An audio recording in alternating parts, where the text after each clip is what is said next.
Hello everyone and welcome to Diamonds of Craft, where I make things. My name is Sarah and it is very nice to see you all again.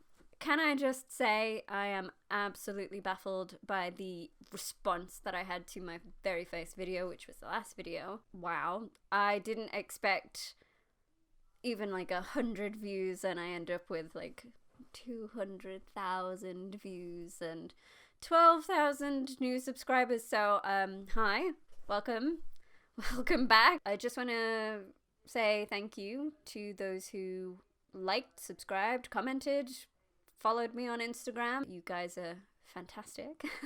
Thank you so much. I just want to clear up a little confusion. I got a few comments on my last video that, you know, said, oh wow, this is amazing for your first repaint. It's not my first repaint, man. It's not my first repaint. It was just my first YouTube video, my first YouTube contribution. I've been repainting since about 2017. There are dolls around here for those eagle-eyed viewers. If anybody's interested in a doll tour at some point where, you know, between big uploads, then I can do that for you. Just let me know. Tell me. Let's get right back into it. I do apologize for the delay. I did want to get this video out in June, but things happened, life happened, and I'm not just making one doll. I made all three. You asked for the daughters, and you shall get the daughters. All three daughters. Somebody commented on my last video saying that I had witch fingers, and I like that. I like that. So I'm gonna use these witch fingers, and I'm gonna make some shit. Let's get down to business. First of all, I had to choose my bases, and I really wanted this operetta base for Daniela, but since she has these cool scars on her face, I do need to smooth them out because unfortunately Daniela does not have those. Anyway, once they are all declothed, I am ready to chop all of their hair off, which is not a favourite task of mine, I have to say.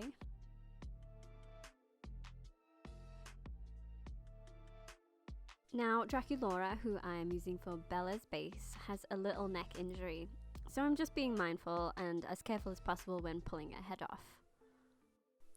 In my last video, a few people asked me why I didn't dunk the head in boiling water, and it really is preference. I find it easier and less messy to use a hairdryer. All you need is heat, so water or air will do the job just the same. Now we are ready to pull the stubble out of the heads, which again is an ordeal in itself. The globules of glue in these heads are astounding and, quite frankly, real grim. It takes ages to get it all out of the head. I did start off with the pliers, but I soon switched to this flat sculpting tool to scrape across the inside. More surface area than the pliers, and it felt a lot easier. It looks like the operetta head had no glue in it. It's just another case of melted hair, which is nice because I didn't get glue all over my fingers when I was trying to pull it out. Then once they are all completely bald, it is time to relieve them of their factory faces. Sorry, it's a little out of focus.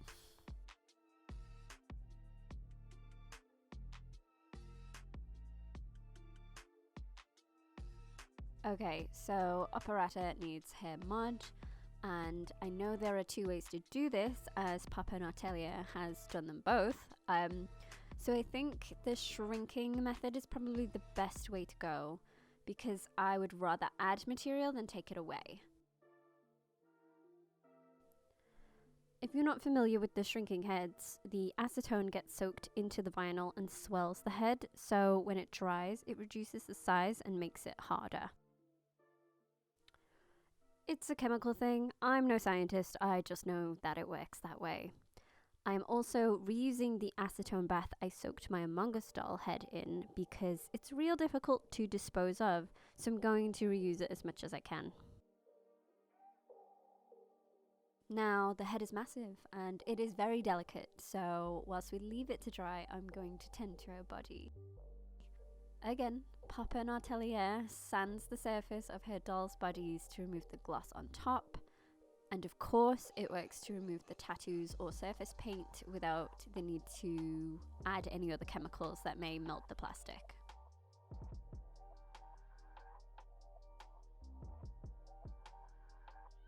And as you can see, it has smoothed the scars enough, so I don't need to add anything to it, which is a bonus.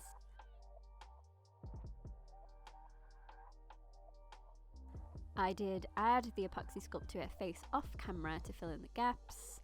As the head is now much harder than it was, I hope and pray it doesn't pop off when I reattach it to the body. And I used my new airbrush to spray 2 thin layers of acrylic airbrush paint to all of the heads and all of the bodies. So I'm going to start with Bela. Oh, also, my friend James from Fish Steaks kindly provided me with a video of the character models of all of the girls, so that I could get a nice detailed look at their faces, dresses, shoes and accessories. As per usual, I sketch out their features with a brownish pencil. I was pretty happy with how Bela was turning out even at this point. Getting that second eye right is always a pain. I think most, if not all, artists have that issue.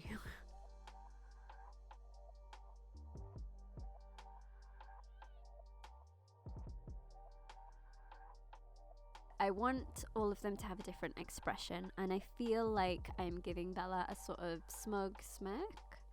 Well, I'm hoping for that, and a lot of the time what I'm going for and what I get are 2 different things.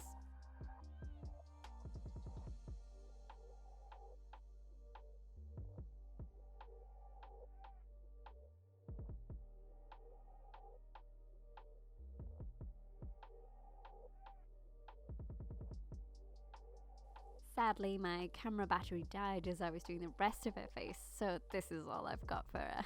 Sorry. Now it's on to Cassandra, daughter number 2. In the character model video, she has a very slight smile, but I guess she's going to be the more stoic one. Not that I think she's the stoic one or anything, but I'm modeling my faces off these videos.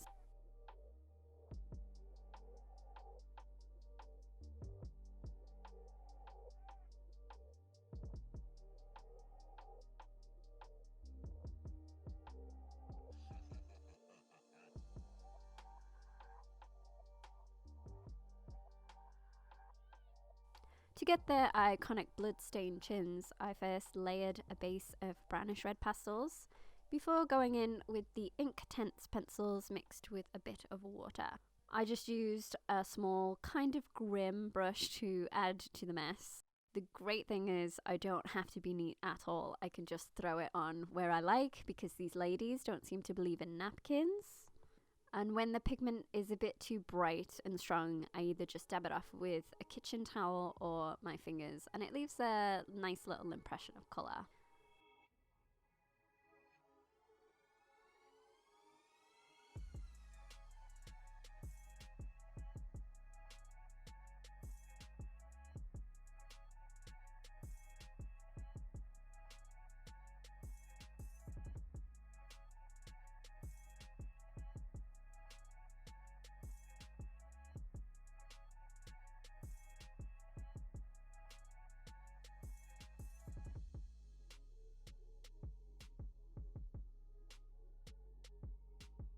Finally, Daniela. I read somewhere that she's the crazy one, and I'm not so sure about that.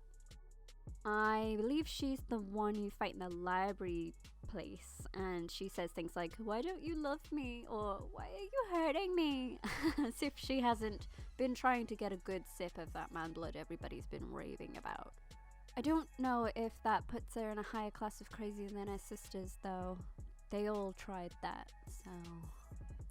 Either way, she's throwing back a hearty laugh here, so she's getting a big old terrifying smile. I hated her eyes. I could not get them right at all. And when your face is smiling, your eyes are smaller, and I just was having so much trouble with them. I did try and get rid of the colour by adding water and blotting the ink off, but it was still rather yellow. So I did cover them with a white gouache. I've heard great things. so I could start again.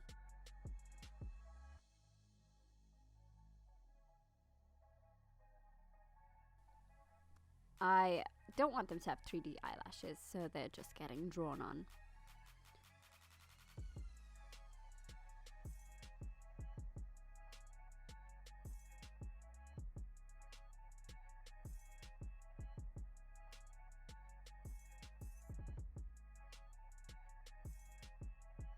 The character models were great to get a close-up of those forehead tattoos.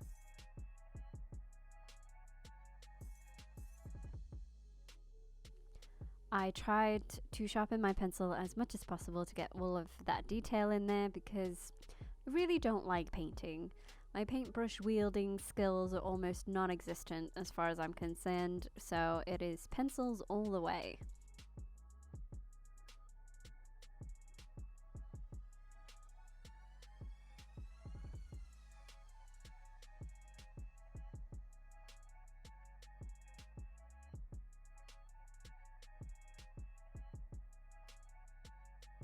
Now, the only body blushing that I'm doing is going to be the chest and arm area because there is literally no other skin to be seen, the same as Lady D. Their dresses cover a multitude of sins.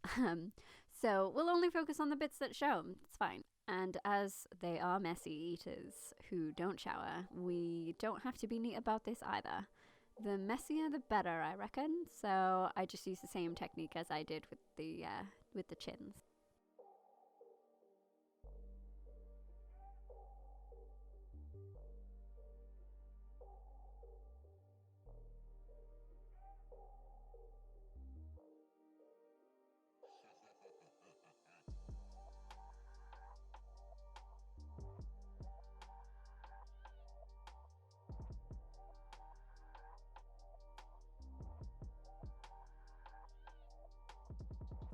With the dresses, I was in much the same boat as before, only this time I had the correct size patterns for these dolls. I use Moonlight Jewel's clothes patterns all the time because they're fantastic and she makes everything so perfectly. So I just used the bodice part from the Lolita dress and a straight sleeve, which I shortened a little. I basically just extended the bodice down and turned the front and back pieces into two rather than one and cut out my new pattern. A little fray check was needed on the edges of this fabric just to keep it all in place. Then once all three patterns were cut, I started hand sewing again. Look, I am not confident enough yet with my sewing machine, and I should be. I can use it, but it's just a little easier to control where things are going when I hand sew it. I also glued the hems on this dress since the fabric is prone to fraying easily and I don't want it all to unravel on me later on down the line. Anyway, I cut out two pieces of fabric for the bust and laid a little lace on top.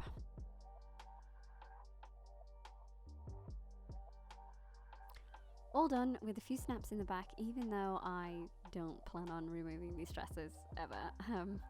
But you know, it's nice to have it all finished anyway. I just repeated this process 3 times and ended up with these bad boys. For the hoods, Moonlight Jewel saves me once again. I'm making these separate for now by sewing the hood and the cape part together. Then I plan on sewing it onto the dress when it's on the doll, making it even more difficult to remove it and therefore rendering the snaps entirely useless.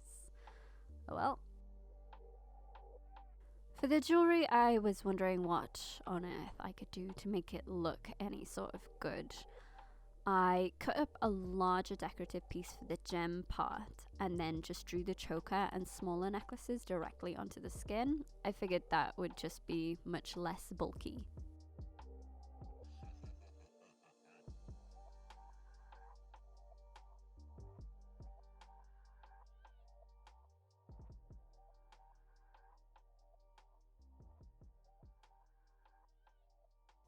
I then glued the jewelry directly to the neck and added the red, green and yellow gems for each individual girl. Now, the bottom part of the necklace needed a lot of things I did not have. Thankfully, my auntie bought me some coloured glue for my hot glue gun, and I used the green one to fashion myself the green gems found on the necklace. Then I sculpted some daggery looking things out of polymer clay and carved them sharper with my scalpel blade when they were baked and cooled, making sure not to injure myself in the process. Once again, I broke out my trusted silver pen to colour. So then it was time to try it on the doll, and yeah, it looks pretty sweet to me. Of course, the hair had to be made of yarn. I can get away with not adding too much, and it would be much easier to style. If you've watched doll customizing videos before, you will know that using yarn is basically a staple. If you don't want to reroute or you want it to hold a certain shape, then acrylic yarn is definitely the way to go. I like the chunky yarn because it's way easier to unravel and comb out.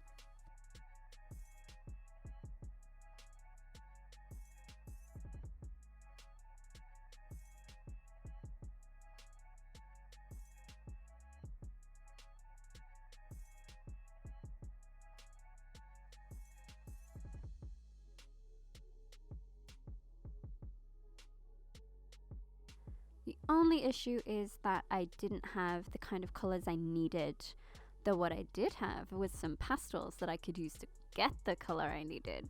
I just ran the pastels over the top before I straightened them out, and I think that keeps the colour locked in.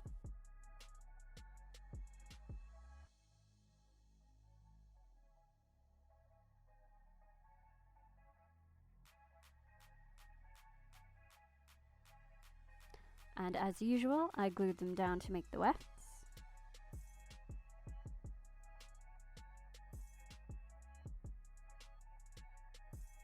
And I do the exact same thing with the blonde.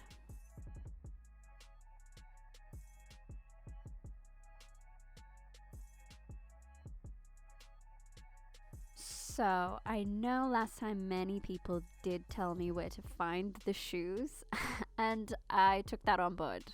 I had a great shot of the actual modelled shoes on the girls, and they are just plain black. Though I have no plain black shoes, especially not 3 of the same, so I've got to make those too. I hate making shoes. Like, it really sucks for me, but I just thought I'd try it by making the main body out of the silk clay. But I could cover the whole foot and sculpt it into the shape that I wanted. And then, since it's still light and airy, I cut the top so I could get the foot out again. The silk clay is still squishy, so I added a sole. Is it the most elegant solution? No. Did it work? Yeah, it worked. It's fine. I just added more epoxy over the top for some strength. It looks fine. It'll look better once it's painted, I think. Yeah, they're okay. They'll do. And with the remaining epoxy, I made a handle for the scythe that Bella is holding. So now I started an assembly line for gluing the hair directly onto the heads of each doll, letting one part dry whilst I worked on the other. I sadly had this idea too late in the game though, whilst I had nearly finished Daniela's hair.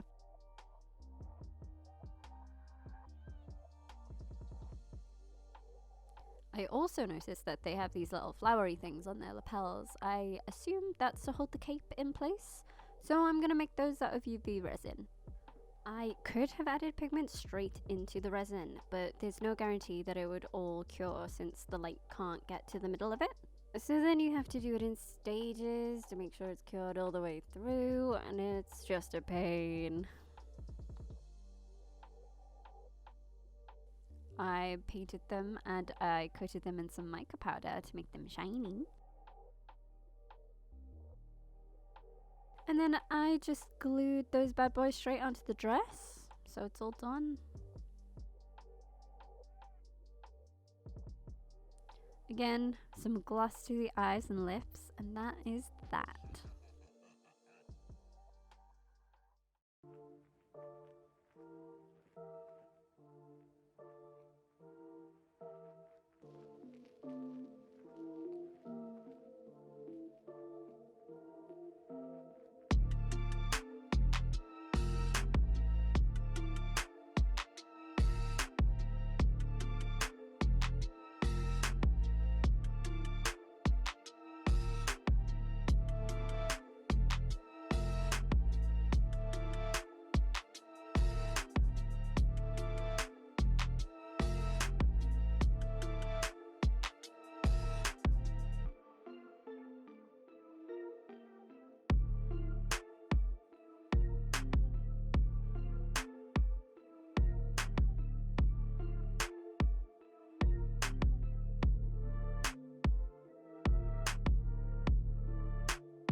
Thank you so much for watching this video. If you've stuck with it again this long, you're the real MVPs. Thank you so much. If you want to see more pictures of these ladies, I'm going to post loads of them on Instagram. I've linked my handle below, so go check that out.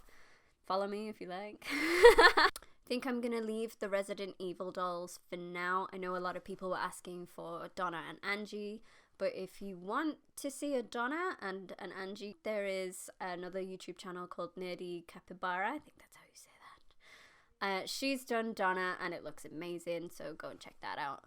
Links in the description below. Yeah, tell me what you thought about these ladies. The next video that I'm going to do is going to be my giveaway doll that I'm doing for my Instagram followers. If you want to be in with a chance of winning that, go and follow me on Instagram. I'll post up the rules very soon. Thank you so much for watching. I'll see you next time. Bye.